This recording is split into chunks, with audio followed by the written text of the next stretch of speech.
رب اشرح لي صدری ویسر لی امری واحلل عقدۃ من لسانی یفقہوا قولی رب ارحمہما کما ربیانی صغیرا۔ السلام علیکم ورحمۃ اللہ وبرکاتہ۔ آج کا ہمارا بہت امپورٹنٹ ٹاپک ہے ماں کی اہمیت۔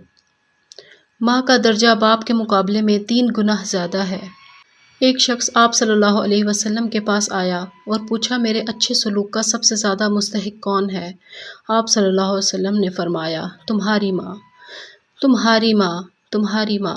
چوتھی دفعہ آپ صلی اللہ علیہ وسلم نے فرمایا تمہارا باپ۔ حدیث میں آتا ہے کہ اللہ تعالیٰ نے تم پر ماؤں کی نافرمانی کو حرام کر دیا ہے۔ حضرت عمر رضی اللہ عنہ نبی کریم صلی اللہ علیہ وسلم کی خدمت میں حاضر ہوئے اور انہوں نے فرمایا میرا ارادہ جہاد کا ہے، تو آپ صلی اللہ علیہ وسلم نے فرمایا کیا تمہاری ماں زندہ ہے؟ انہوں نے کہا جی ہاں۔ تو آپ صلی اللہ علیہ وسلم نے فرمایا تو جاؤ ان کی خدمت میں لگے رہو، جنت انہی کے قدموں میں ہے۔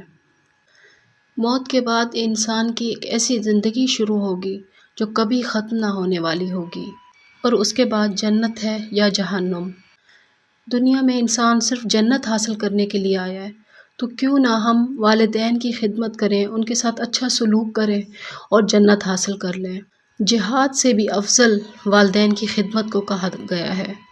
ایک انسان پوری دنیا کی خدمت کر لے، سب کے ساتھ اچھا سلوک کرے، لیکن والدین کے ساتھ وہ اچھا نہیں ہے تو اللہ کو وہ قابل قبول نہیں ہے۔ ایک رشتہ ہے زمانے میں محبت کے لیے، پیار جس کا نہیں دنیا میں تجارت کے لیے۔ ماں وہ ہستی ہے جو ایثار کیے جاتی ہے، اپنے بچوں سے فقط پیار کیے جاتی ہے۔ حضرت اویس کرنی کی قربانی۔ حضرت اویس کرنی کی قربانی۔ حضرت اویس کرنی کے بارے میں آتا ہے کہ وہ خود آپ صلی اللہ علیہ وسلم سے شدید محبت کے باوجود آپ صلی اللہ علیہ وسلم کا دیدار نہ کر سکے، کیونکہ ان کی والدہ بوڑھی تھی اور آپ صلی اللہ علیہ وسلم نے والدہ کی خدمت کے لیے ان کو حکم دیا تھا۔ آپ ہجرت کر کے نہ آئیں اور انہی کے پاس رہیں، اس طرح وہ حج بھی نہیں کر سکے تھے۔ والدہ کی وفات کے بعد انہوں نے اپنے حج کی آرزو پوری کی۔ اتنے نیک انسان تھے کہ رسول اللہ صلی اللہ علیہ وسلم نے حضرت عمر رضی اللہ تعالیٰ عنہ سے فرمایا تھا کہ جب حضرت اویس کرنی آئیں تو تم ان سے اپنے لیے دعا کروانا۔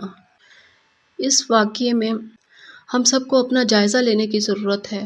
کیا ہم میں سے بھی کوئی اتنی قربانی دے سکتا ہے صرف اپنے والدین کی خدمت کے لیے، ان کا خیال رکھنے کے لیے؟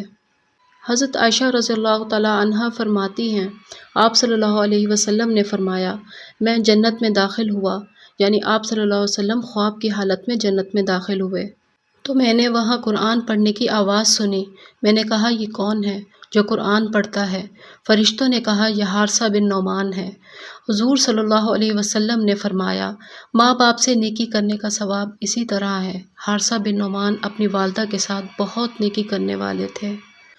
اللہ تعالیٰ ہمیں والدین کی فرما برداری کرنے، ان کی خدمت کرنے اور ان کا خیال رکھنے کی توفیق عطا فرمائے۔ سبحانک اللہم و بحمدک اشہد ان لا الہ الا انت استغفرک و اتوب الیک۔ السلام علیکم ورحمۃ اللہ وبرکاتہ۔